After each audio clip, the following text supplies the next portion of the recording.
सतगुरुदेव जी की जय हो। बंदी छोड़ पूर्व की जय हो। बंदी छोड़ गरीबदास जी महाराज की जय हो। स्वामी रामदेवानंद जी दादा गुरु महाराज की जय हो। बंदी छोड़ पूर्ण ब्रह्म पूर्ण परमेश्वर सतगुरु संत रामपाल जी महाराज की। परमात्मा शिव प्यारी आत्माओं कानपुर से रामचंद्र दास कृष्ण साहेब दास का मोबाइल नंबर 9140 62 36 67। ये ज्ञान अमृत एवं सिद्धांत का 20वां पुस्तक है। इसमें संत रामपाल जी महाराज के सभी केसों का जजमेंट दिया गया।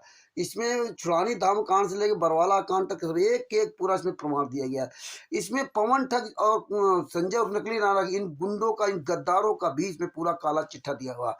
पूरे विश्व में कोई भी राष्ट्रीय समाज सेवा समिति का गुंडा, कोई भी पवन ठग, संजय ठग जैसे गुंडे लोग इस पुस्तक खिलाफ किसी भी कोर्ट में नहीं जा सकते, पूरे वर्ल्ड में कहीं नहीं जा सकते। इसलिए राष्ट्रीय समाज सेवा समिति गुंडे की औकात नहीं जो कोर्ट चले जाएं, क्यों कोर्ट जाएंगे इनको खुद मुंह की खानी पड़ेगी। नहीं तो ये गद्दार लोग जब मेरे खिलाफ पंजाब में पति में बेटी कपड़े फाड़ने का FIR लिखा सकते थे तो ये क्या नहीं कर सकते थे। तो भगत भाइयों, आज आपको बता रहा हूं, जो AP सिंह, जो सुप्रीम कोर्ट का सीनियर वकील AP सिंह गद्दार, जिसका मोबाइल नंबर 9810368152, जिसको अजय प्रकाश सिंह भी कहते हैं, इस कमीने ने वकीलों की इज्जत मिट्टी मिला दिया, वो भी सुप्रीम कोर्ट के वकीलों की। ये वकालत की ऐसी तैसी कर दी। एक तालाब में मछली मरती है तो पूरे तालाब का पानी गंदा कर देती है।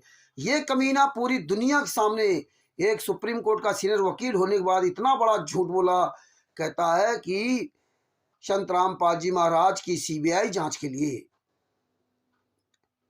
1.5-2 साल तक दिल्ली में धरना प्रदर्शन दिया। भारत सरकार पता नहीं कहां कहां हमने लेटर भेजे, लेकिन फिर भी CBI जांच नहीं कराई। अब बताइए, जबकि आपकी जानकारी के लिए बता दूं कि CBI की जांच वहां होती जहां कोई सबूत नहीं मिलता है। ये किस तरह से हमें आपको पूरी दुनिया को मूर्ख बनाया, पूरी दुनिया के सामने इसने झूठ बोला। इसको तो जूतों से मारना चाहिए। पूरी दुनिया के सामने झूठ बोला, इतना बड़ा झूठ बोला इस कमीने ने। CBI की जांच वहां होती जहां कोई सबूत नहीं मिलता है। पूरी दुनिया के सामने काले कमांडो जो प्रशासन के ऊपर ईंट पत्थर बरसा रहे थे, पूरी दुनिया ने तमाशा देखा। और पूरी दुनिया के सामने महेंद्र भगोड़ा चैलेंज करता था कि संत रामपाल जी महाराज आश्रम में नहीं है। कभी कहता था संत रामपाल जी महाराज को बाहर शिफ्ट कर दिया है। राम कुमार ढाका और ये राम बलवान जाखड़, ये सब क्या कहते थे, संत रामपाल जी महाराज चाहेंगे तो भी कोर्ट में नहीं पेश होने दूंगा, 1 लाख लोगों की लाशों पे गुजरना होगा। इन्होंने सरकार को चुनौती दिया, उन्होंने न्यायपालिका को चुनौती दिया। न्यायपालिका ने 3-3 4-4 बार बुलाया, लेकिन ये नहीं गए। इन राष्ट्रीय समाज सेवा समिति गुंडों ने संत रामपाल जी महाराज के सगे लड़के विजेंद्र, सगा भांजा जोगिंदर, सगी बहन राजवाला, सगा बहनोई कृष्णा और ये कुरुक्षेत्र का पुरुषोत्तम सैनी, बलजीत, राज कपूर, महेंद्र भगोड़ा सगा भाई, अमित सगा भतीजा, नवीन सोनीपत वाला सगा भांजा, राज कपूर, राम कुमार ढाका, मास्टर राम कुमार ढाका, राजेंद्र, देशराज, संजीव हुड्डा, विष्णु साहू मध्य प्रदेश का, और पंजाब के नरेश और दीपक, नेपाल का रामकृपाल, आदि आदि इन गुंडों ने सबने 5 महिला 1 बच्चे को कमरे के अंदर बंद करके लाठियों से पीट पीट करके मार डाला। ये कोर्ट में सारे सबूत हैं, तभी FIR नंबर 429-430 में जजमेंट संत रामपाल जी महाराज के खिलाफ सुनाया गया। संत रामपाल जी महाराज को सजा हुई।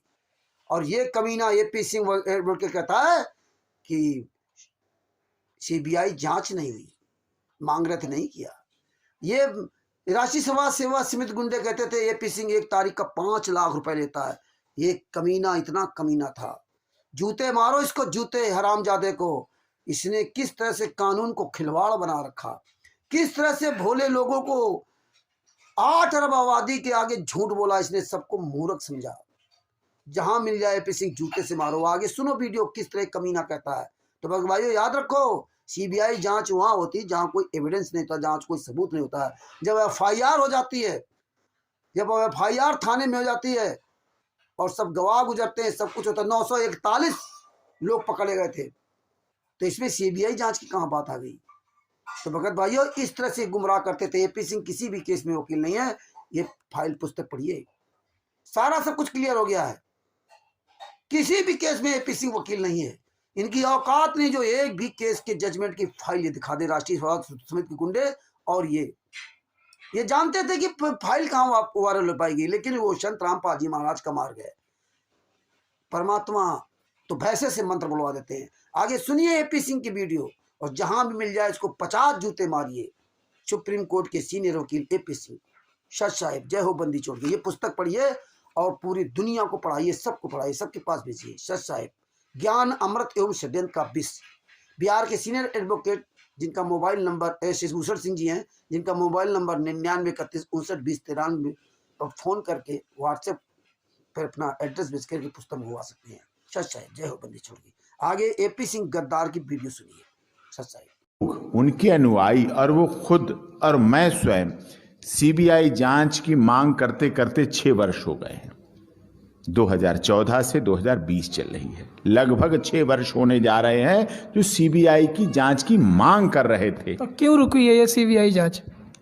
ये तो आप बताएंगे ना, मीडिया ने क्यों रोक रखी है। मीडिया तो जो चीज़ चलाना चाहती है वो चला लेती है। मीडिया जैसा करवाना चाहती है मीडिया करवा लेती है। जब सीबीआई जांच हो जाए तो क्या दूध का दूध पानी का पानी नहीं हो जाए। सीबीआई जांच है तो हमारे देश की है ना, और हम विश्वास करते हैं उस पर। इसका मतलब हम विश्वास तो करते हैं ना अपने संवैधानिक सिस्टम पर। सीबीआई जांच की मांग नहीं पूरी नहीं हो पा रही।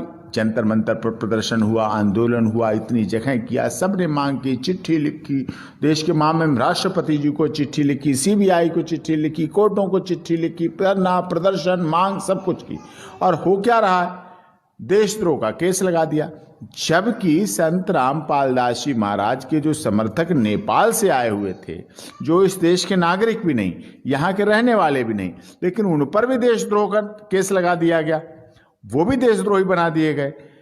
14, 15, 16, 17, 17.5 साल के बच्चे, उन पर केस लगा दिया गया देशद्रोह। कितने बच्चों को तो मैंने 2014 के बाद 15 तक 1-1.5 साल में उन बच्चों को जुवेनाइल डिक्लेयर करा पाया, उन्हें जुवेनाइल घोषित किया, तब वो बाहर हुए। कितने लोगों के हाथ पैर कटे टूटे, खुद ही वही इंजर्ड, वही शिकायत करता, और उन्हीं को मुलजिम बना दिया गया।